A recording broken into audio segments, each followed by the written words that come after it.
Day marks 1358 days and lessons to learn and continue to learn with you. My hope these insights will inspire you, support your dreams, help achieve goals, and empower you to become the person that you want to become. Today, I want to share a story. Very little small story that I experienced today.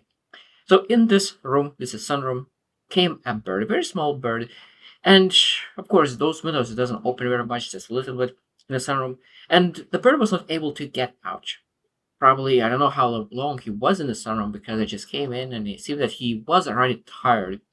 So I decided to help him out, or help her out, to really get out of this room and finally get out of the freedom. And I took it slow approach. I get closer. I was very close. And at the beginning, the bird was not able to run away anywhere. Of course, it was smashing a little bit to the window. And it got stuck in a corner. And I came closer and I started really bit my finger, really pet her. I pet him, the bird. And I was petting it little, and really start to really hold my hand below the bird.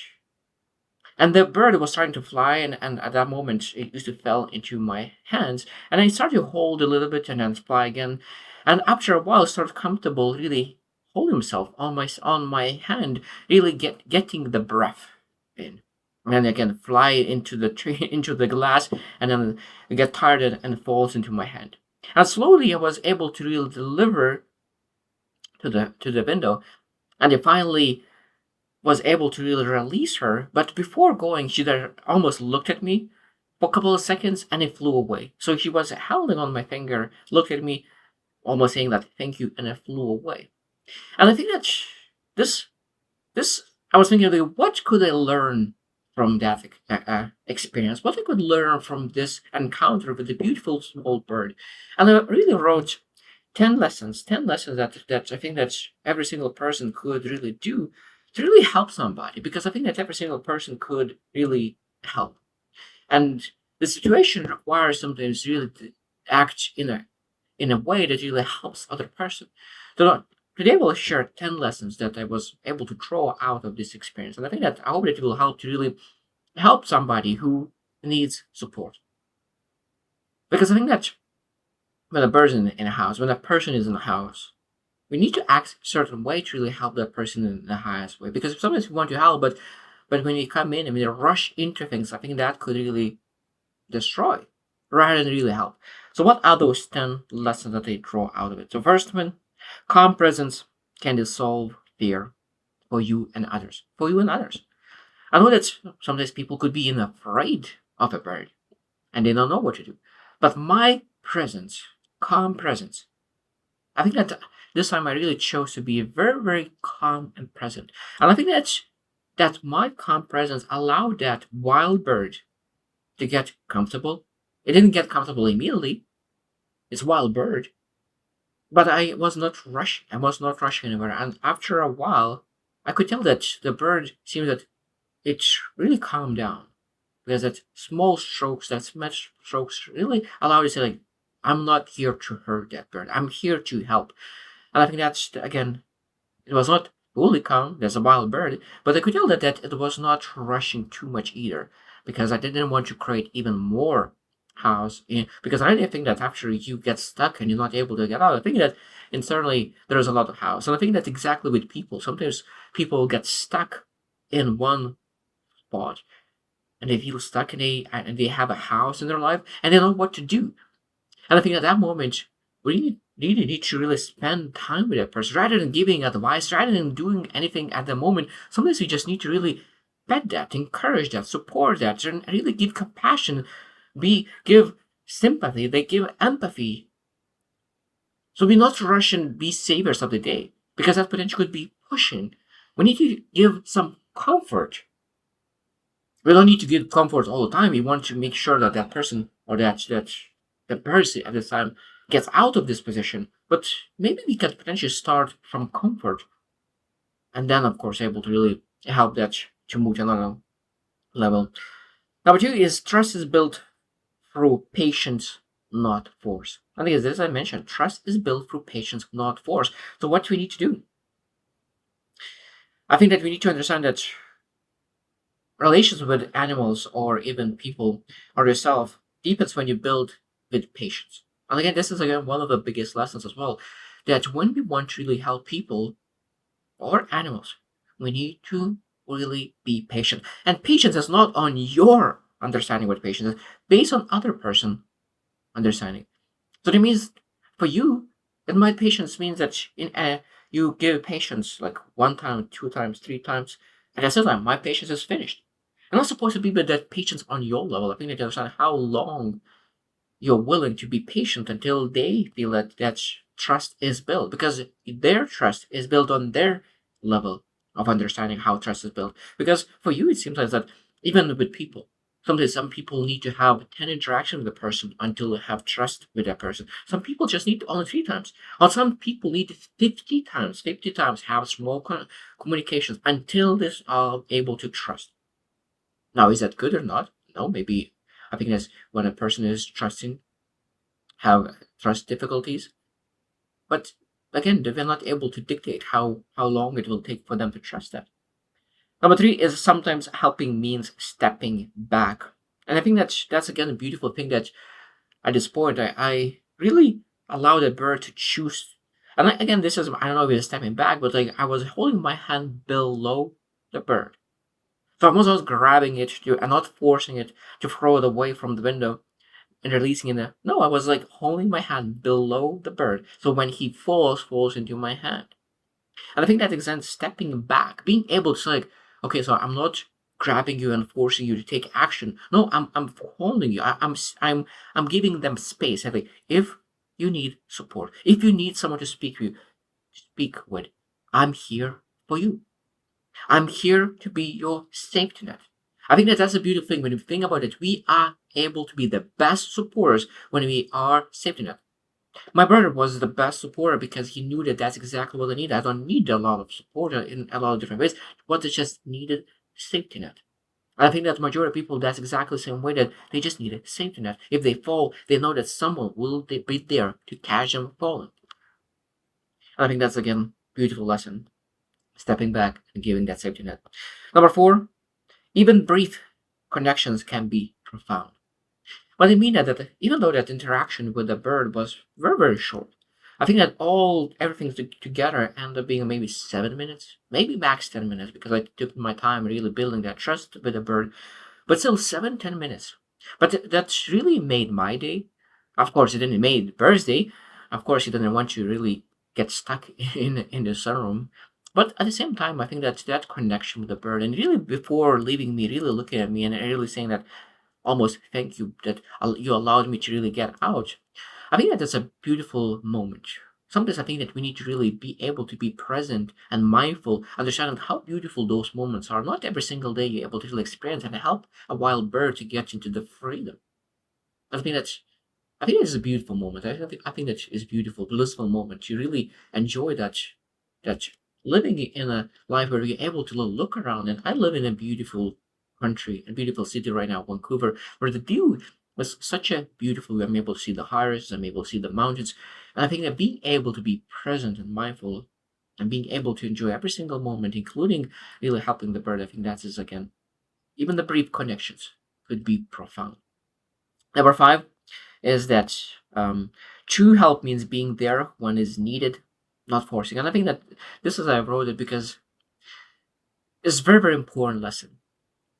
True help is being there when is needed, not forcing. That's exactly the same like what I said, the holding hand below the bird. So when it's falling, that means that when it's needed.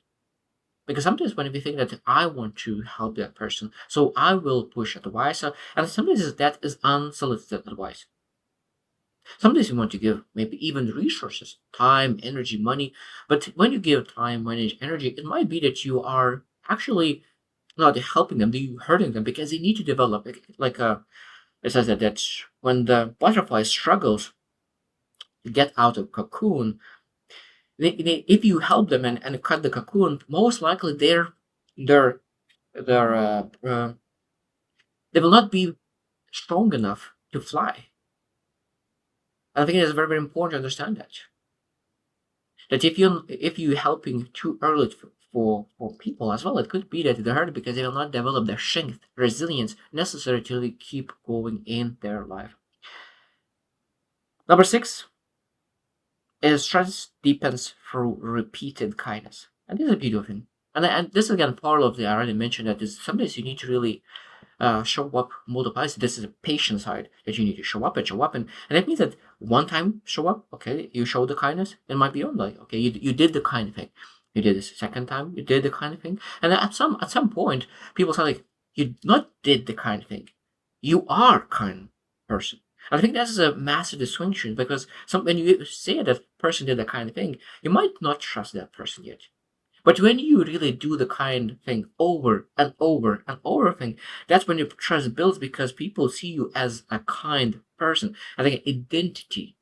There's a huge difference between behavior and identity. And I think that's exactly what I think that just repeated kindness is that you build your legacy by repeated kindness. Number seven is gentleness is often more powerful than force. I potentially could really force that bird to get out. I potentially could grab it in my hands and really release that bird. So rather than spending 7 minutes, I probably would spend 30 seconds. But how much more stress would they create?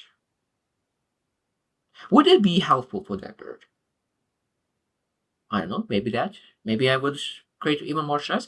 But again, this is I think that sometimes it's better is be gentle, allow that bird to get comfortable and really fly, and not to be stressed as much. I think that because in life, if you just create too much damage to get the results, I think that sometimes it's not worth it.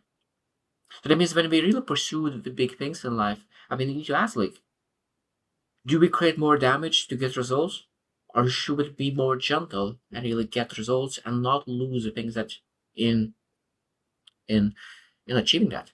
So, of course, gentleness is often more powerful than force because gentleness is the force sometimes that really leads to results. Number eight, you can be sanctuary without solving everything. You can be sanctuary without solving everything. I think this is a beautiful lesson as well. That means that you don't need to solve anything to be sanctuary. Again, this is a part of the same lesson. Is you are safety net, and that is sanctuary. So it means being able to really hold your hand to fall into. That was exactly what the bird needed to rest in my hand before he's trying again. He tried again and tried again and tried again, and after that, slowly deliver where he needs to go. And I think that's again, you don't need to solve anything to really be a sanctuary. Such an interesting thing. I think that's again, including myself, my mentality is also solve the problems. And to be honest, sometimes it was against myself to really just sit and listen to people because I just want to solve problems. And I think that sometimes is we need to really understand that we can be the best person and if we can be the best person to help just by listening because most people know what they need to do. The only thing they just need somebody needs a little bit of comfort, a little bit of more support, a little bit of more validation to really pursue the things that they want to pursue. Number nine, true compassion respects timing. Respects timing. So I didn't force the bird to leave on my timing. I allowed that bird to leave on his timing. I think that exactly the same in personal growth with people. When you really connect with people and you really want to help that person to grow, improve, get better, and we want to really improve that person for a month, 2 months, 3 months, so like you are able to do that. You are capable. You're so talented. You're able to achieve such a great success, and I want you to achieve that in 3 months. Even though that you want that person to achieve great success in 3 months, but they will choose their own timing. We're not able to push that person into a certain time. No, that will never happen.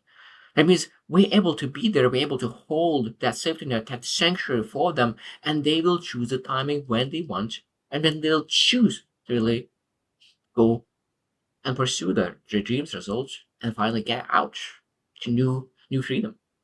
And last one that I want to mention is that moments of connection transform everyone involved. Moments of connection transform everyone involved. So the bird was transformed, potentially maybe he will trust people even more. You never know. And that connection transformed me. For example, I was able to reflect, I was able to really think how that connection made me better, what kind of lessons could I learn. So that means that it's when you really go through life by looking where you can get lessons. You will find everywhere. That's what's beautiful is that when I do my lessons every single day, I learn that if you actually look for it, you're able to find lessons in every single thing that you do. And that's why when you reflect, you get wiser, you're able to learn and execute better next day because of that.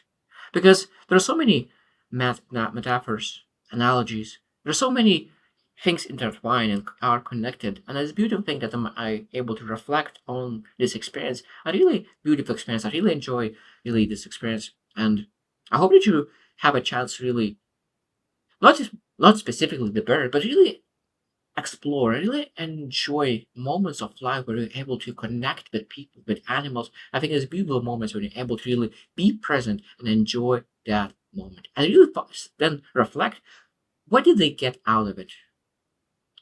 What kind of bliss, what kind of joy, what kind of wisdom I was able to get out of this moment. So I hope you choose win and see you tomorrow.